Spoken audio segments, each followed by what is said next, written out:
आयला को उसी वक्त डाइवोर्स दे देगा। निकलो तुम मेरे कमरे में।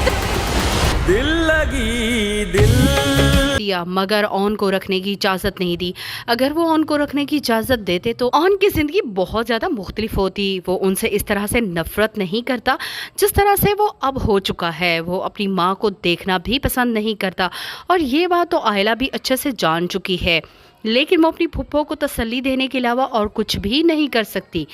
इस बार तो रमला ने जैसे ठान ही ली है कि ऑन और आयला को अलग करके ही रहेगी। जोया इनकी चालें समझ चुकी है, बहन को समझाने की कोशिश कर रही है कि तुम्हारा और एहतशाम का राब्ता किसी न किसी बड़ी मुसीबत को दावत ज़रूर देने वाला है।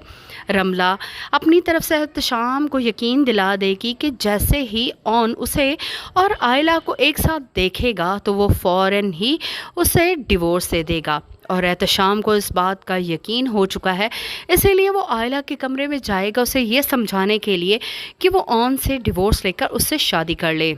आयला और एहतशाम में बहस जारी होगी। आयला उसे अपने कमरे से निकल जाने का हुक्म दे रही होगी, तभी ऑन और साकिब दोनों ही रूम में दाखिल हो जाएंगे। आयला तो जैसे उन्हें देखकर बहुत ज़्यादा हैरान और परेशान रह जाएगी। साकिब को भी अपनी आंखों पर यकीन नहीं आ रहा होगा, उसकी बेटी इस तरह से एहतशाम